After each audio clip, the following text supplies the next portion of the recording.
Siguro kayo din po ang inaasahan ninyo, magtatagal pa po ang tanungan, sagutan at pagpapalitan ng affidavit sa pagitan po ni Sandro Mulak at ng kanyang mga pinagbibintangan na di umano'y ng rape sa kanya na sina Jojo Nones at Dodi Cruz. Pero for resolution na po ang kasong isinampa. Let's go. And you too.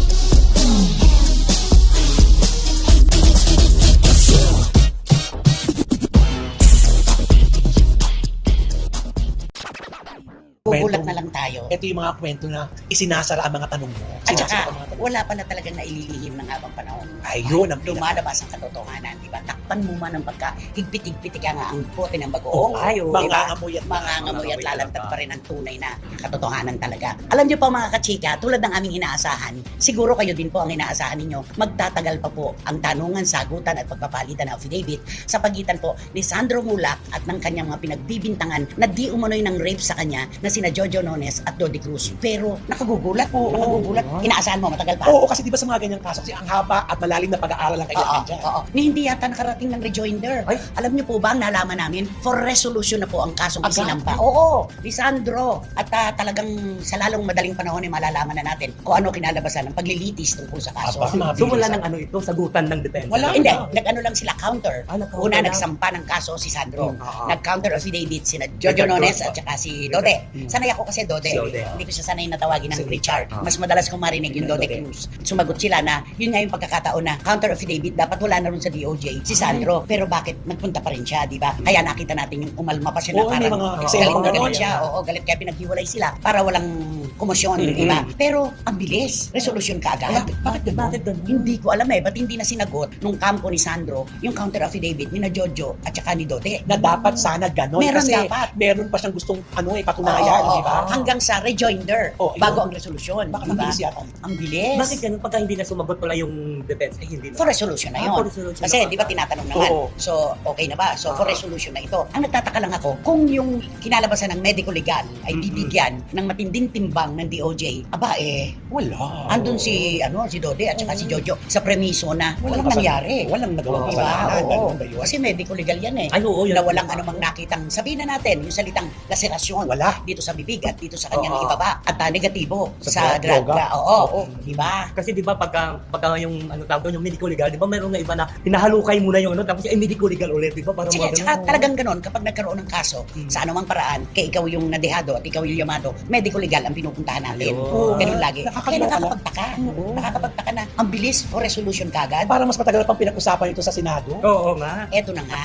Ano? Bakit pa naman magsasalita si Jojo at saka si Dode? doon pa lang naman sa investigasyon ng Senado, napitpit na sila ng husto. Ayun. Diba? Doon Yun yung ang totoo doon eh. Correct. Diba? Yung awang-awa tayo na nahusgahan na kagad na wala pa man din. At In aid of legislation, pero Oo. parang ang nangyari, nadikdik sila.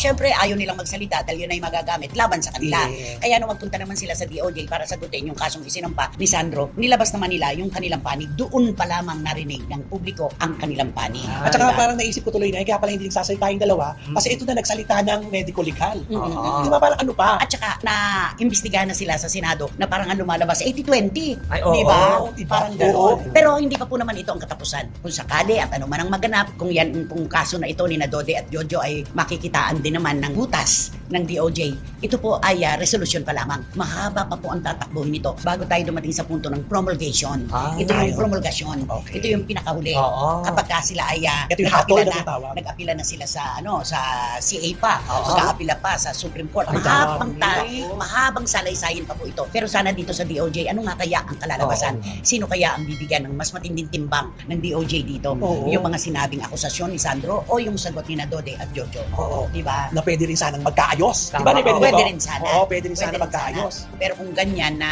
hindi ko alam kung dumaan sila sa punto na gano'n di ba? Pero di ba mayroong mga kuminsan ng mga yung mga husgado at saka yung mga hearing na ganito na pagka yung naano na ng Supreme ng judge, di ba? Hindi na sila pwede umapil sa taas. di ba mayroong minsan naman ganyan? Ano yun? Pagka may resolution na, di ba katulad yung Resolusyon sa piskalya. tapos di ba pag pumunta sa judge, di ba? Sa court. Di ba kung minsan pagka nag-decision na ang court, di ba mayroong kuminsan may nakalagay no hindi na sila pwede umapil? Walang ganun. Laging binibigyan bibigyan ng pagkakataon lalo na yung natalo sa kaso. Pwedeng mag-apila, mag-EMR, di ba? Sa CA at saka sa Supreme Court. Ganon. Hindi po pwedeng ang magbigay ng kaukulang batas yung dito sa lower court. Hindi pwede yun. Binibigyan tayo ng pagkakataon. Sino man, kasi sabi nga, di ba, sino man na sinampahan ng kaso, hanggang hindi napapatunayan na siya'y nagkasala, siya ay inosente pa rin sa mata ng batas. Oo, tsaka lagi nilang sinasabing kahit saan tayo makarating na husgado. Yung pala yun, mataas, madami. Yun, napakahaba pa po ng laban na ito. Pero nagugulat lang ako for ano na kagad, resolution. Sandro Mulak daw po. Kaya raw po siya gumawa ng issue ay dahil nai-insecure siya at naiinggit sa mga anak na kambal ni Aga Mulak at Sherlyn Gonzalez. Of course, sina Atasha at Andres. Eto naman ang kwento na nababasa din natin ngayon.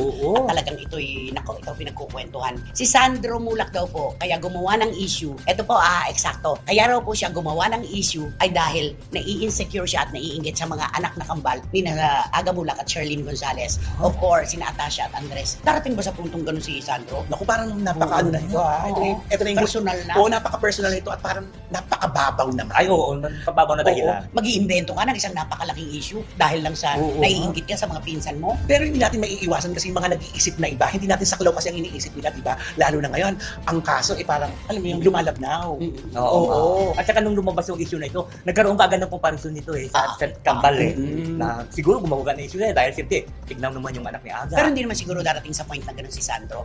Kahit naman yung naabot na kasikatan at popularidad ni Nino Mulak, hindi natin po pwedeng sabihin na mag-a-apply din sa kanyang mga anak. Ay, oo. Hindi Lalo pwede. pa yung second cousin na ganyan, di ba? Correct. Magpisang buo si Aga at saka si Nino. Kung ano man yung magandang kapalaran na dumating kay Atasha at kay Andres, hindi po pwedeng kina Sandro ay dumating din. Oo. Di ba? Ayun. Kanya yan. Correct. May mga oras yan. Para sa malay mo, kung di pa oras ni Sandro, baka sa ibang mga panahon, sa ibang taon, mas na. Kasi yung dalawa hindi naman sinasadya Biglaan yun. Biglaan Wala lang. yun sa isip nila.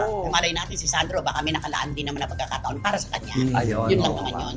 Pero muna sa kwentong ito, hindi mo talaga maiiwasan talaga mag-comparison. Ay, oo. Siyempre lalo na si Nino, siya yung child superstar talaga. Child wonder. Child wonder talaga. Tapos si Aga Mulak, na sikat na artista. Tapos yung mga anak naman ngayon nila ang, alam mo yun, kukumpara. Bakit nauna naman sumikat si Onin kaysa kay Ay, Aga? oo. Si Nino Mulak, ay nako, child wonder, sikat na batang aktor. Si Aga naman, biglang mula nung sumikat naman, dire-diretso pataas, di ba? Bakita ng Yes. eh. Kaya ngayon, mga anak nila pinagkukumpara. Pero ako hindi ako naniniwala na gagawa ng kwento o ng isang malaking issue itong si Sandro dahil nai-insecure siya sa kanyang mga pinsan. Erasin po natin yun. Erase. Oo. Can you please talk to Sandro? I'll text you later, Sandra. Gusto mo ba yun? I'll text you later, Sandra. So very personal. You just- you just wait my text, okay? And then you will reply. I'll wait for it. Sana ganon, may iba. Yung, you just, ganon. At yun na nga mga kachika, kung nagustuhan mo ang hot topic natin for today's video, ay ano pang inaantay mo? Mag-like ka na at i-share mo na din para mas marami pang magkakaalam sa hot topic na ito. Maraming salamat!